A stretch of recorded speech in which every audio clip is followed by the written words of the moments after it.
रख देते हैं। तो ये चीजें ऐसी हैं कि बहुत आनंद कर देती हैं। ये ज्ञान का प्रतीक है। घर में कोई अज्ञानी, घर में कोई निरक्षर नहीं लोग रहेंगे। ये दिए की बहुत बड़ी महिमा है। ये आपने पहले नहीं सुना होगा कि नारियल की खोली में घी तेल भर करके और उसमें दिया जलाने की भारी महिमा। देखो इसमें एक नई बात और लिखी है। गरुड़ पुराण में तो यह लिखा था कि तुलसी की डंठल से एक दिया जलाते हैं तो उसका फल 10,000 दिए के बराबर है। कालका पुराण में लिखा है कि तुलसी और बेलपत्र की डंठल से यदि आप दिया जलाते हैं तो एक दिए का फल 10,000 दिए के बराबर है। आज मैं इन बच्चों को सुबह बोल रहा था, जब मैं इसका पाठ कर रहा था, तो माचिस हमें पकड़ा देते हो। हमने 10 बार यह बात बोली है, तुलसी की डंठल रखने में क्या दिक्कत है? बेलपत्र की डंठल रखने में उसमें क्या दिक्कत है? उसकी महिमा देखिए। एक दिया 10,000 दिए के बराबर पुण्य महत्व रखता है यदि उससे ये जलाया जावे तो। वही उसी बात का वर्णन किया गया है। तस्मादिदात पृथिव्यम नापनोति वह्यता। धरती पर, खाली धरती पर यह दिया न रखे। दीपम दद्नान महादेव्यम मन्येभ्योऽपि च भैरव। जो पृथ्वी को सीधे भूमि पर दिया रख देता है उस व्यक्ति को तापरूप नाम के नरक में जाना पड़ता है।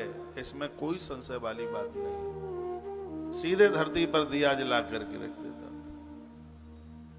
सीधे, तो फिर क्या करें? एकदम बिल्कुल धरती पर नहीं। मैंने बहुत बार बोला है, जब आप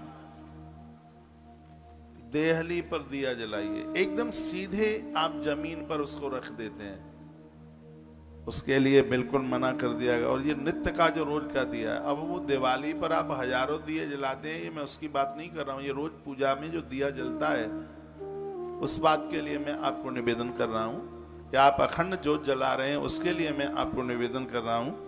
इसमें वर्णन है कि उसके नीचे अन्न के कण होने चाहिए, ऐसा वर्णन किया गया है। और तत्पश्चात फिर एक और नई बात सुन लीजिए। न मिश्री दीपस्नेहृतादिकम। कभी भी मिश्रित चीजों को मिला करके दिया न जलाएं। जैसे घी और तेल दोनों को मिला करके धोखे से भी न दिया जलाएं। कभी कभी आपको यह लगे कि चलो घी कम हो गया, अब घी तो है नहीं, चलो उसमें तेल डाल दो, ये अपराध हो जाए। और आप तेल का दिया जला रहे हैं, फिर सोचेंगे तेल खत्म हो रहा है, चलिए इसमें घी डाल दें, तो उसके लिए मना कर दिया है। कृता मिश्री कृतम। मिश्रित जो सामग्री है, जो घृत तेल को दोनों को मिलाकर दिया जलाता है, वह अंध तामिश्र नाम के, वह तामिश्र नाम के नरक को भोगता है। तो इसलिए ये मिला करके, लोग तो मुझे सुन रहे होंगे तो कह रहे होंगे आदमी पागल हो गया है क्या ये? हाँ, पागल तो हो गया हूं, लेकिन कपड़े नहीं फाड़ता। अच्छा, मैं पागल हो गया हूं तो तुम ज्यादा समझदार हो गया? कोई दुकान छोड़े बैठा है, कोई मकान छोड़े बैठा है, किसी बहनों को पियर जाना था, सब छोड़ छाड़ करके और यहाँ आके बैठे हैं, तो ये महफिल तो पागलों की, यहाँ सब पागल हैं।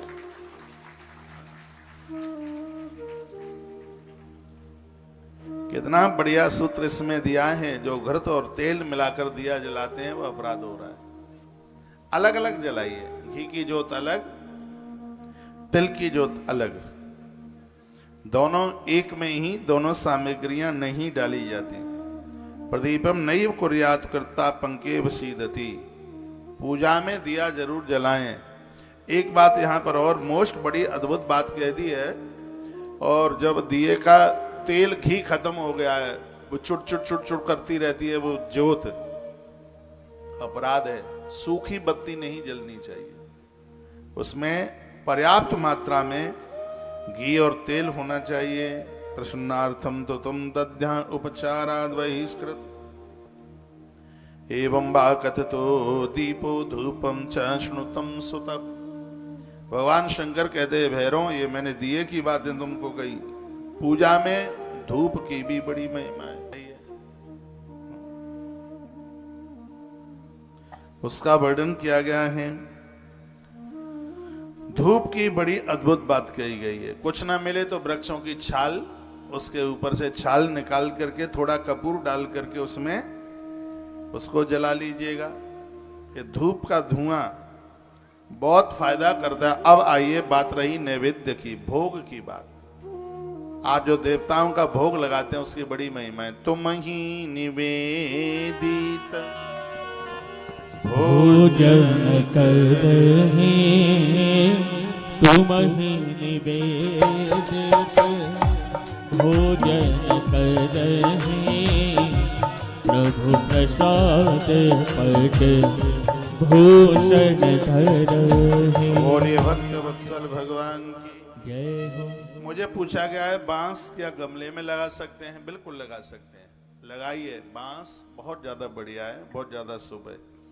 अब है नैवेद्य प्रकरण है इसमें, जो भोग हम देवताओं को लगाते हैं कि इसकी क्या महिमा है। जो भोग लगाते हैं इस प्रकरण को सुन लेंगे तो आप बिना भोग लगाए बिना मानेंगे ही नहीं, देवताओं को भोग लगाएंगे। पहले तो मैं कहूं, यदि आपके घर में लहसुन चलता है, प्याज चलता है, तो प्लीज दोपहर की रसोई में घर में लहसुन प्याज ना बनाए, उसको रात को बना लीजिए, बर्तन अलग कर दीजिए। आज के बच्चे मानते नहीं है, भगवान को लगता नहीं है लहसुन प्याज का भोग, तो भगवान के बर्तन कुछ अलग कर लो।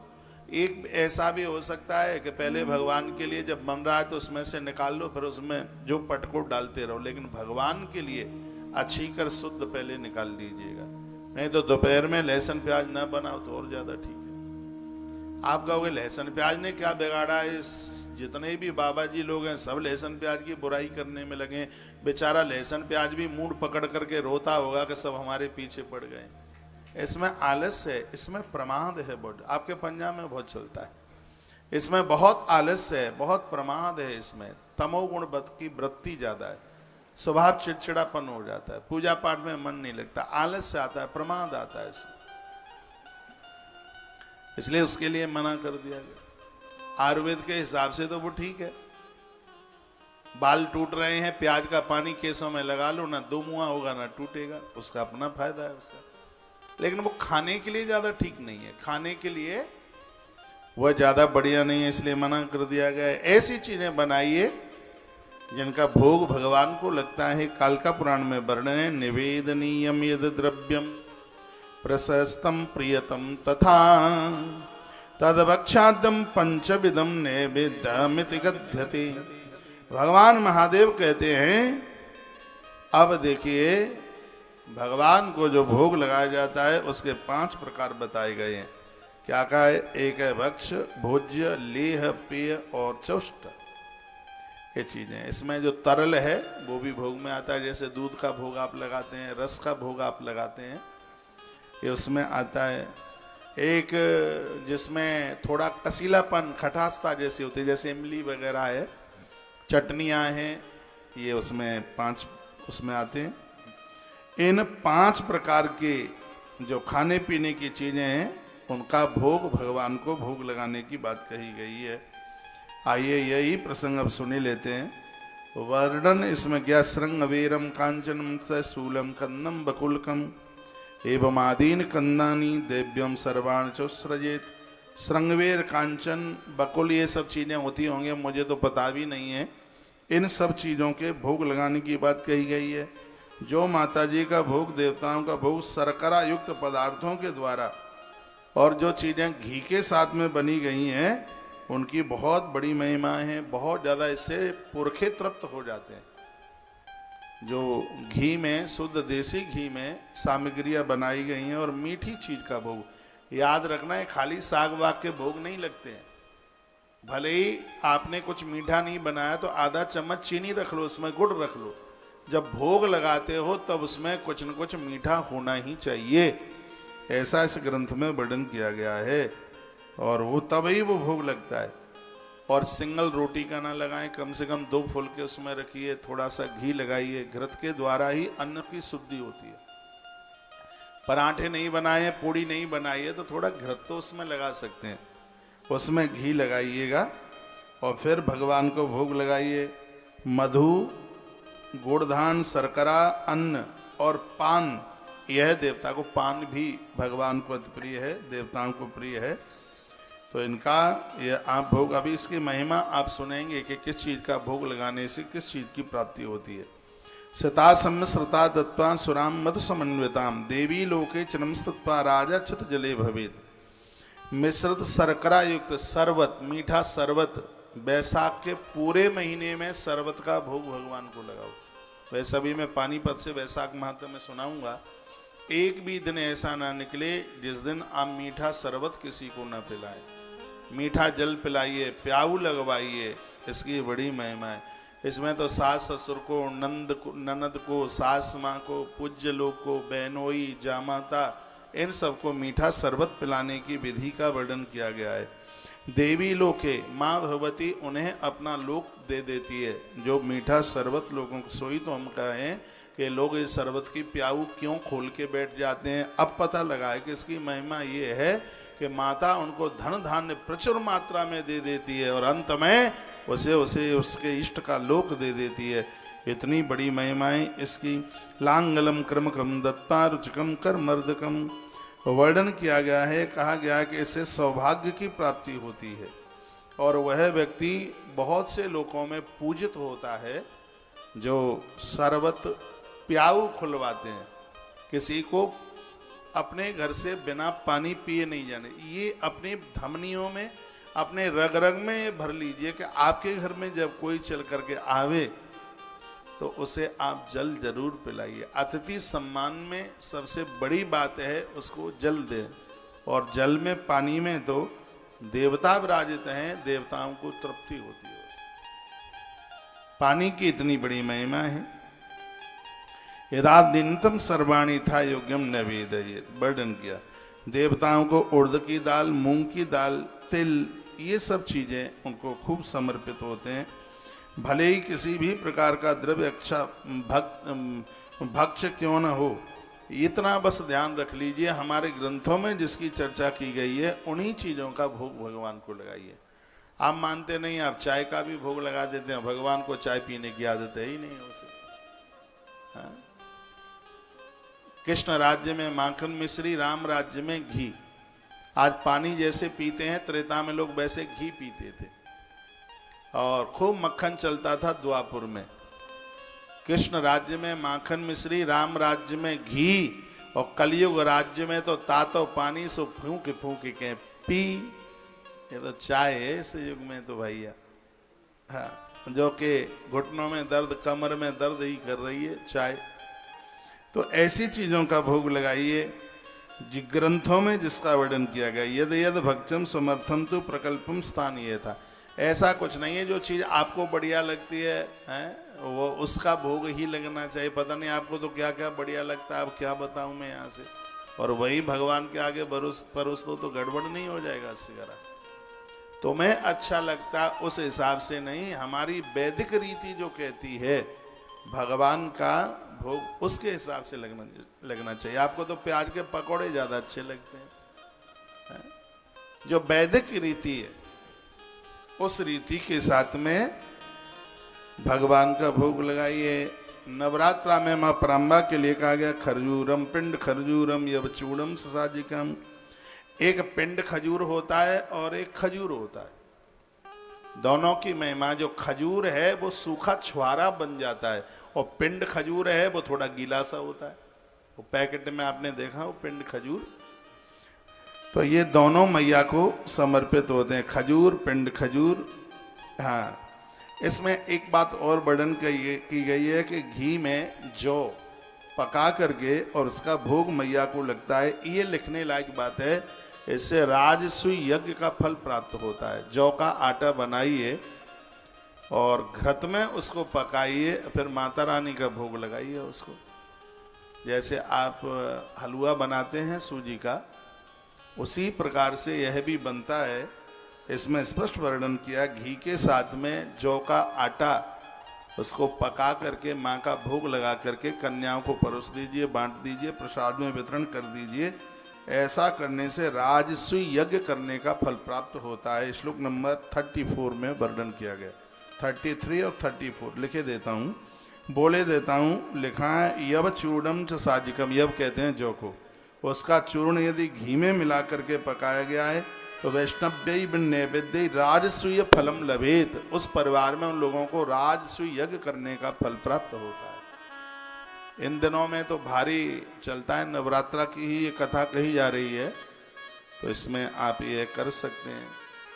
तो घी में इसको, जैसे सूजी का हलवा वो आप पकाते नहीं है, पहले सूजी का हलवा बताऊं कैसे बनता है। पहले कढ़ाई चढ़ाई जाती है, फिर वो गर्म हो जाती है तो उसमें आधा 1 चमचा घी डाल देते हैं, फिर उसको कढ़ाई से चलाते रहते हैं। जब वो खूब चटर पटर करने लगता है फिर उसमें रवा डाल देते हैं। रवा डाल करके कभी कभी तो आप इतना रवा पटक देते हैं कि घी का तो पता ही नहीं लगता कि घी कहाँ रह गया है। हाँ, तो घी के संग जब वो रवा मिलकर के जब वो लाल लाल हो जाता है फिर उसमें आप पानी छोड़ देते हैं।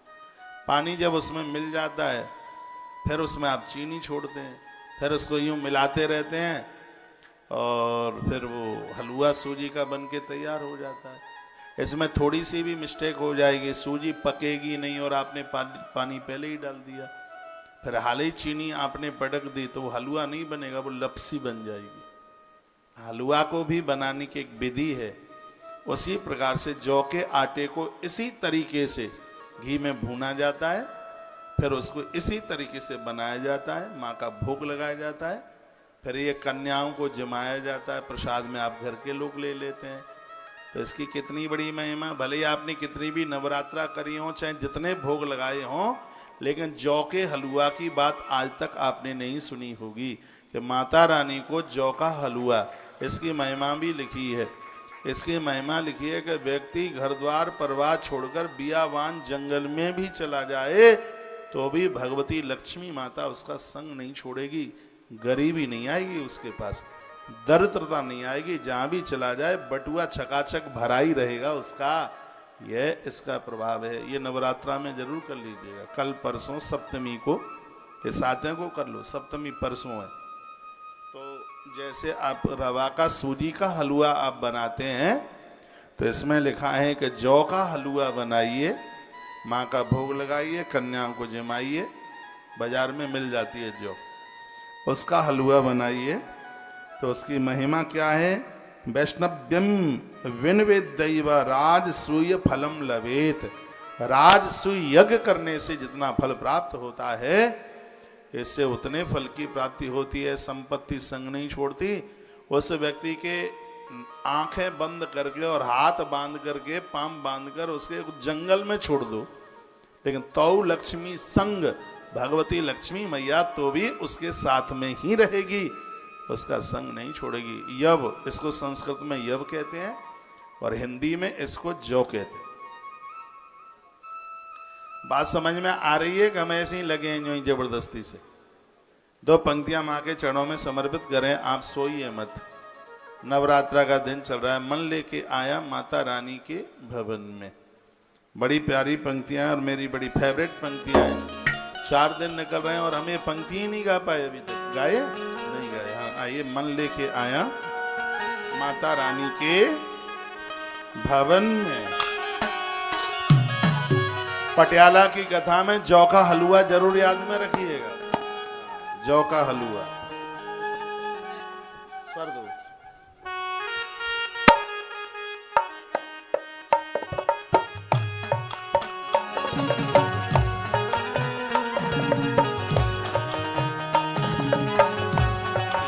मन लेके आया माता रानी के भवन में, मन लेके आया माता रानी के भवन में। बड़ा सुख पाया, हाँ बड़ा सुख पाया अम्बे रानी के भवन में। मन लेके आया माता रानी के भवन में, मन लेके आया माता रानी के भवन में। जय जय माँ अम्बे माँ, जय जय माँ जगदम्बे माँ, जय जय माँ अम्बे माँ, जय जय माँ जगदम्बे माँ।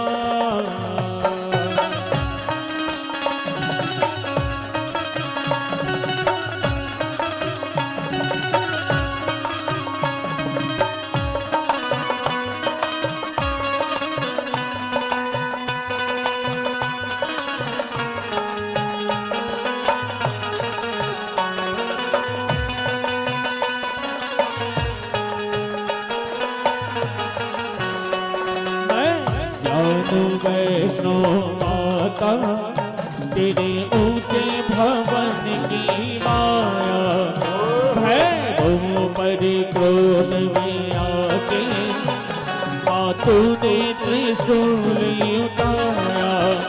वो पर्वत जहाँ पे तूने शक्ति का रूप दिखाया, भक्तों ने वहीं पर मैया तेरे नाम का भवन बनाया। बड़ा सुख पाया, बड़ा सुख पाया माता रानी के भवन में मन लेके आया। माता रानी के भवन में मन लेके आया। माता रानी के भवन में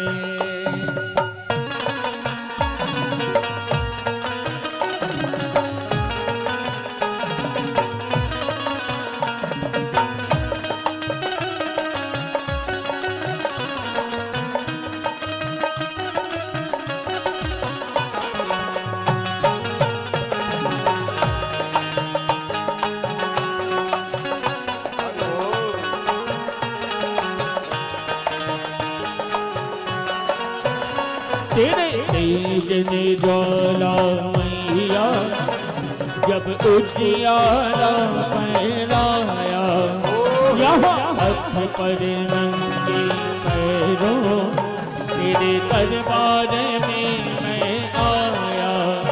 तेरे जगमग जोत के आगे श्रद्धा से शीश झुकाया। तेरे भवन की शोभा देखी सोने का छत्र चढ़ाया। बड़ा सुख पाया, बड़ा सुख पाया अम्बे रानी के भवन में मन लेके आया। माता रानी के भवन में लेके आया। माता रानी के भवन में जय जय माँ अम्बे माँ, जय जय माँ जगदम्बे माँ, जय जय माँ अम्बे माँ, जय जय माँ जगदम्बे माँ।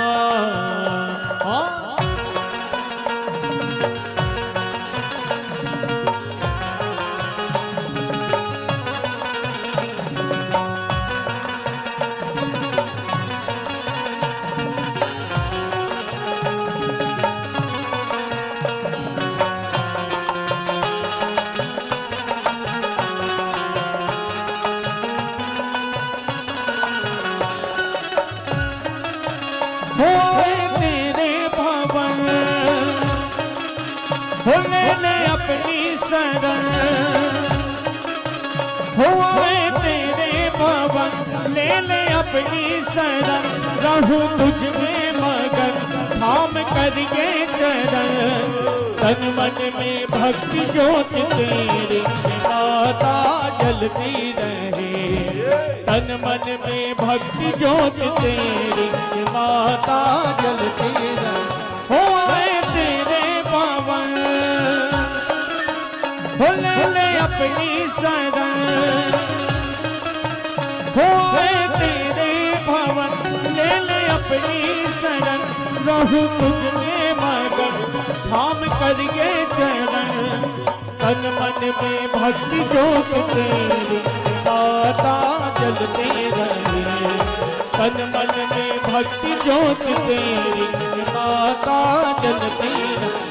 हे चिंतपूर्णी माता तेरी महिमा सबसे न्यारी होती है। कालिदास को दर्शन तू भक्तों की है प्यारी। जो करे माँ तेरा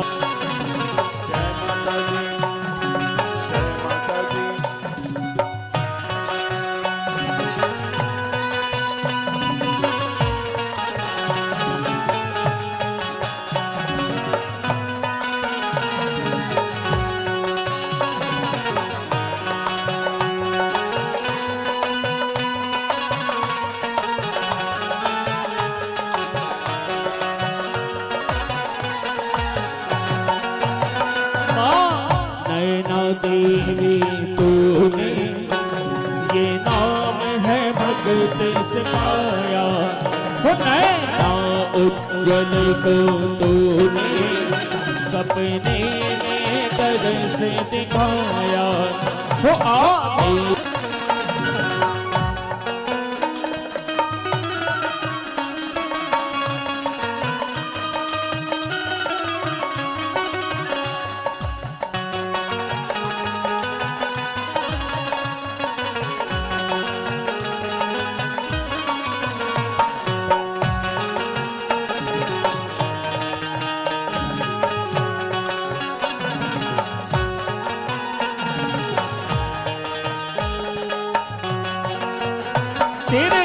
तेजन ज्वाला मैया जब उजियारा फैलाया, हाथ पर नंगे पैरों तेरे दरबार में मैं आया, तेरी जगमग जोत के आगे श्रद्धा से शीश झुकाया, तेरी भवन की शोभा देखी सोने का छत्र चढ़ाया, बड़ा सुख पाया, बड़ा सुख पाया, माता रानी के भवन में मन लेके आया, माता रानी के भवन में मन लेके माता रानी के भवन। जय जय माँ अम्बे माँ, जय जय माँ जगदम्बे माँ, जय जय माँ अम्बे माँ, जय जय माँ जगदम्बे माँ, जय जय माँ अम्बे माँ, जय जय माँ जगदम्बे माँ।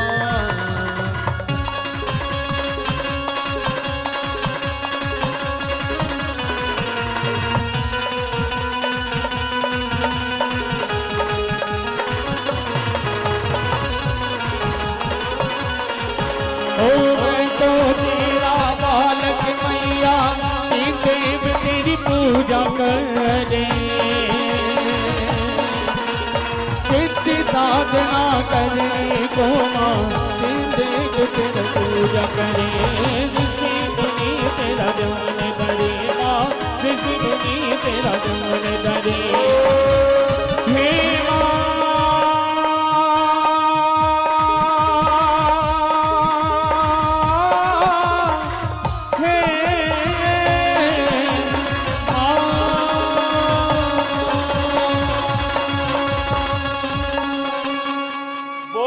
बोल साचे दरबार की जय, बोल वैष्णो देवी मैया की जय, बोल कैला देवी मैया की जय, बोल कालिका देवी मैया की जय।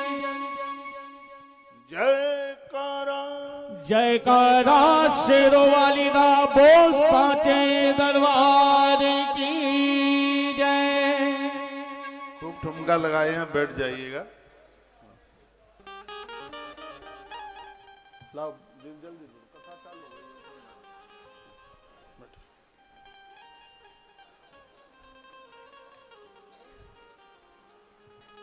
आप ठीक से सुन रहे हैं तो इस बात को और बारीकी से सुन लीजिए, जिसमें मैं निवेदन कर रहा था कि नवरात्रा में जौ के हलवे का भोग मैया को लगाया जावे तो इससे राजस्वी यज्ञ फल मिलता है, और इसमें जब वो जल भर के रखा जाता है तो उसमें नारियल का पानी रखा जाता है, तो उससे अग्निष्ट यज्ञ का फल प्राप्त होता है तत्काल।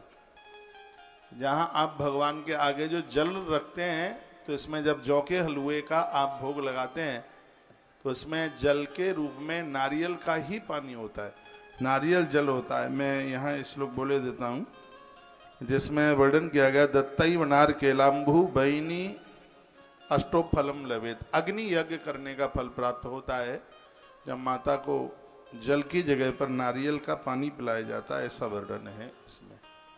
तो कल छठवीं को तो आज ही मैंने कथा के आरंभ में बोला 108 बेल पत्र रक्त चंदन लगा करके माँ को चढ़ाइएगा। हर पत्ते के ऊपर नवार्ण मंत्र ओम ऐम ह्रीम क्लीम चामुंडाई बिच्चई, इस मंत्र के साथ 108 बेलपत्र मैं भी चढ़ाऊंगा, आप भी चढ़ाना। कल षष्ठी है, और सप्तमी के दिन माता रानी का जौ के हलवे का भोग लगाएं और पानी की जगह पर नारियल जल रखें। नारियल का पानी, ये वो हरा वाला नहीं है, एक बार फिर मैं कहूँगा, जो आप पीते हैं, ये वो गोला नारियल फोड़ करके उसमें से निकाला गया वो पानी है, वह है माँ के लिए, उसको रखिएगा। तो इसका राजस्व यज्ञ और अग्निष्ट यज्ञ का फल प्राप्त करने वाला ये विधान है जो इसमें जो वर्णन है। तत्पश्चात वर्णन किया गया है कि जो जल, नारियल जल से माँ को नारियल जल पिलाते हैं उनको यज्ञ करने का फल प्राप्त हो जाता है। तत्काल यज्ञ करने का उन्हें फल प्राप्त होता है।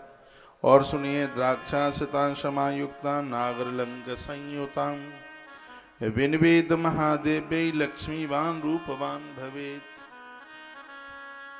देखिए, बातें तो बड़ी अद्भुत हैं, कुछ बातें ऐसी हैं वो मैं यहां से नहीं बोल सकता हूं।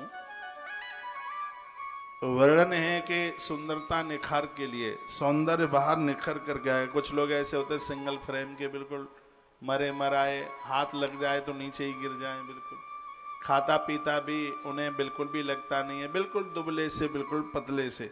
क्या सुंदर वर्णन किया गया है। द्राक्षा कहते हैं सूखा हुआ अंगूर, क्या बोलेंगे उसको, किशमिश, किशमिश बोलते हैं सूखे अंगूर को। तो द्राक्षा यानी सूखा हुआ अंगूर, और उसको यदि हवन में यज्ञ में घी में मिलाकर उससे आहुति डाल दी जाए तो व्यक्ति, स्त्री पुरुष कोई भी हो, रूपवान और लक्ष्मीवान, संपदा भी चल के आएगी और रूप भी चल करके आएगा। इतनी बड़ी इसकी महिमा है।